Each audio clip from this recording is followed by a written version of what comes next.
That's theirs. That's the house's. Yeah, I put it there. And we're gonna tape it. No, because the last two they've gotten knocked down.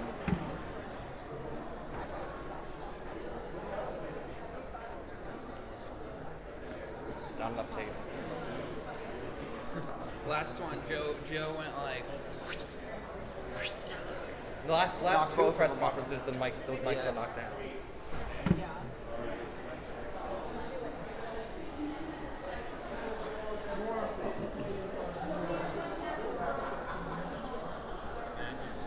This one's ours, right? Yeah, it's going to probably be another 10 minutes. Another 10 minutes? Okay. Because they're in line. They're not even signed up. Alright, so I'm not going to put this up. I'm going to keep this charging then, I guess. Keep it charged. Well, how long's the battery on this? I don't know. I mean, once it's charged, it's a good while. So I can... Hours, right? It should be like 4 hours. Okay, so it should be fully charged because I left it charging, so... Yeah.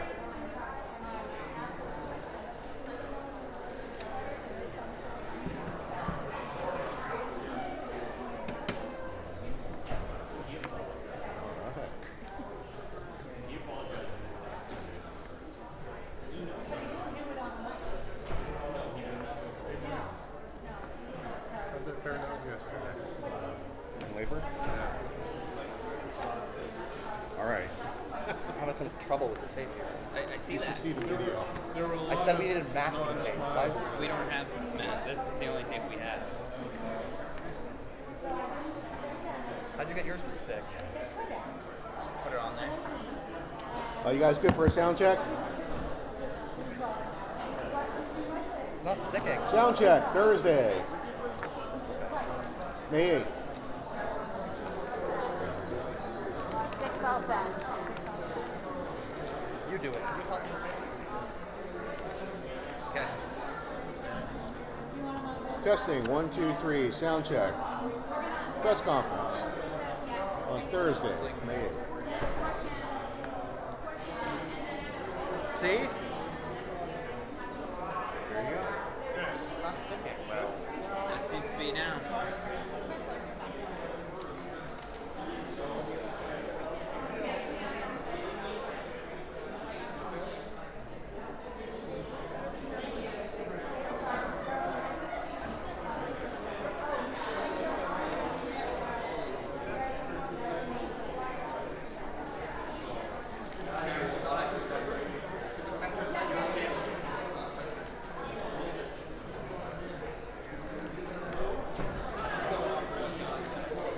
your camera's on a.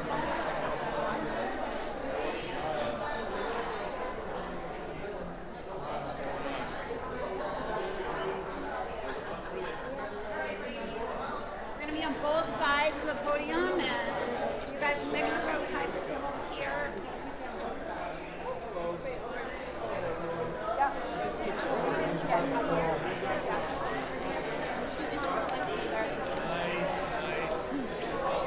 Does someone want their tape? Is Sarah Beth here?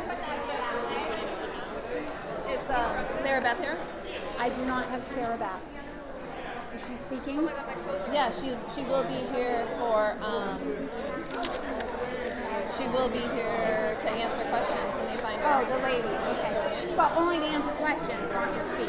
Right. Right. Okay. Come on in, guys. I need to put my glasses Come on. over here too, right behind these guys. You girls could move like a little closer this way. Perfect. So where is Sharon? So we'll have the girls and then I'll scoot right back up at the end. We're doing our press conference. Can you come down? Question mark? And so it's Cassidy, Zoe, and then Bianca. But I don't know Bianca. You don't need to introduce them. We'll step aside. Cassidy knows to go after. Oh, we're doing. I mean, 3 minutes. Yeah, I'm only doing a little Yeah, paragraph. this is like all that we have here for us. So do what you please, right? I don't know where you want me to stand. No, you can stand with me. Where is? Oh, she's right there. So she can. Oh, there you go. Okay. Sorry. Just making sure I'm visual. So, and then Sarah can be here, and we can pull her in if there's questions. Yeah. Okay. And where is she? This lady right She's here. coming right here. Wow. Talk about it. All right. Anybody up here? Anybody else? We all set, ladies? All right. Awesome. They're so pretty. All right. We all set? Great. Good morning, everyone. My name is Katrina Smith, and I am the Assistant Leader of the House Republicans. Thank you all for attending today as we address this critical issue, which is absolutely vital to the well-being of our girls, our schools, and Maine's future. Protecting our girls in sports, bathrooms, locker rooms, schools, and communities should be a top priority for everyone. After literally years of being concerned about this issue, our voices are now being heard and amplified by thousands of concerned citizens, brave young women that you see here today, moms, dads, coaches, and others who recognize the urgent need for common sense solutions. Many of them will join us throughout today. I want to take a moment to thank the legislators who stand with us. They have been instrumental in advancing legislation that seeks to codify protections for our girls, ensuring we have safeguards in place that can never be changed or taken away. We are eager to hear testimony today that will underscore the deep concerns of Maine citizens on this issue. We hope that the committee and ultimately the legislature and the governor will recognize that the only path forward is to enact policies that prioritize the safety, privacy, and equitable opportunities for our girls. By ensuring these protections, we affirm the inherent dignity and immeasurable worth of every girl, fostering an environment where they can flourish, free from fear or discrimination, empowered to pursue their dreams with boundless hope, and equipped to shape a brighter future for themselves and for our entire community. We are here to stand with our girls today. I want to ask Representative Liz Caruso to come up. Good morning, everyone. I'm Representative Liz Caruso, and I am so glad to be here with all of these wonderful girls and all of the public who have come today. This topic has been discussed all over the media and social platforms, but this is the place, the State House, the People's House, where real change can take place. It starts with proposed legislation like mine, which will ensure the equity and safety of all Maine athletes. Then, a public hearing where citizens can make their voices heard. That's why these girls are here now. They are using their voices and exercising their civic duty to influence legislation that directly impacts their lives and those that follow. I guarantee that they would not be here in Augusta if this matter wasn't of the utmost importance to them. I love that they are all here standing tall, their bravery, their hope, and that they are experiencing firsthand what it means to be an American. Let's hear from one of them now.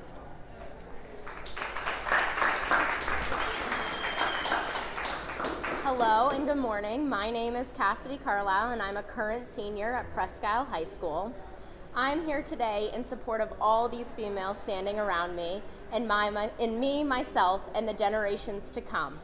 I've spent the past few months advocating for women's sports, and I'm not done yet. Until this is fixed and we have a fair and equal place to compete, we're not going to be done fighting, and this is the place here today to do that. So we need your support in helping us to fight this fight, and I just want to thank all the people that are here today for being here in support of us girls. Thank you.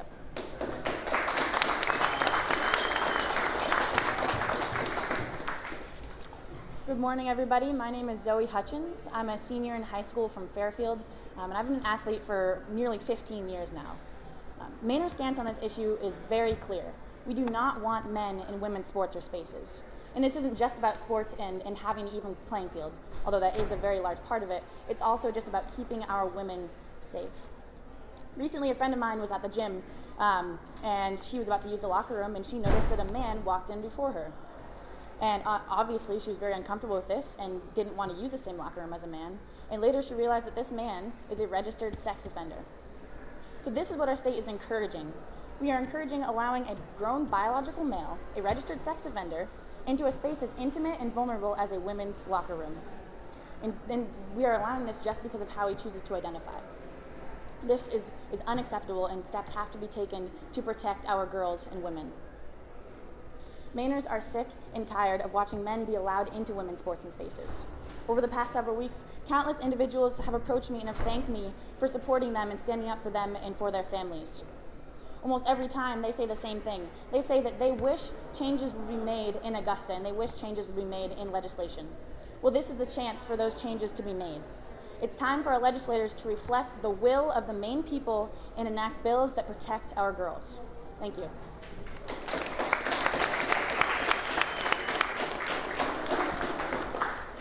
My name is Bianca Wright, and I am a senior from Benton, Maine.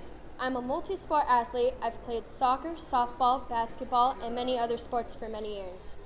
I'm very passionate about sports. I am here today because the safety of women's sports is in jeopardy.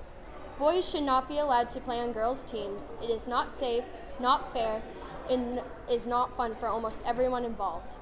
I play sports myself, but I also coach young athletes. It is important for me to be here today because I want to see them enjoy sports as much as I do, and I want them to have the opportunity to excel.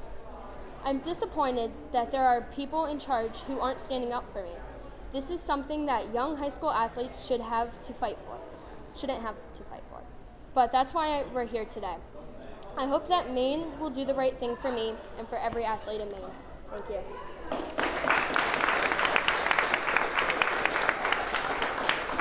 All right, we've got a busy day ahead, but does anybody have any questions?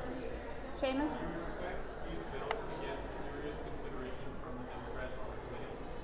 I do. I think that this is such a huge issue that I hope that they will find the opportunity to work with us and work with the Maine people and really move at least one of the pieces of legislation forward. They've got a lot to choose from today. Yes.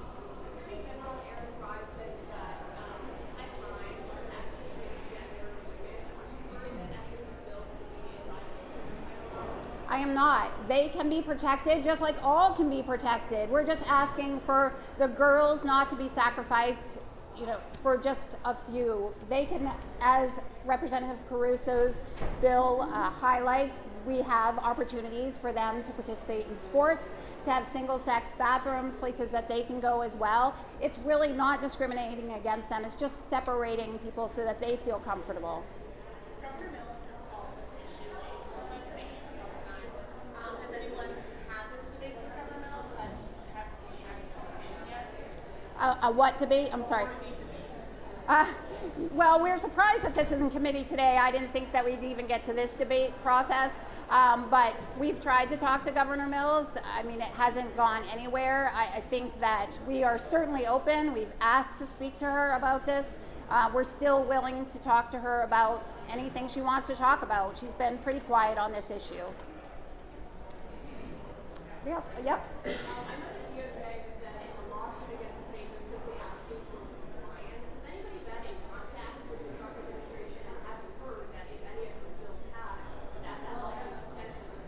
We are definitely, go ahead, Representative Caruso. So my legislation, LD 868, if it is enacted, it will bring Maine into compliance with Title IX, with anti-discrimination laws, with President Trump's executive order, and with the NCAA policy. And so funding will be restored to our schools if 868 is passed. It's the law. Yeah, it's legal.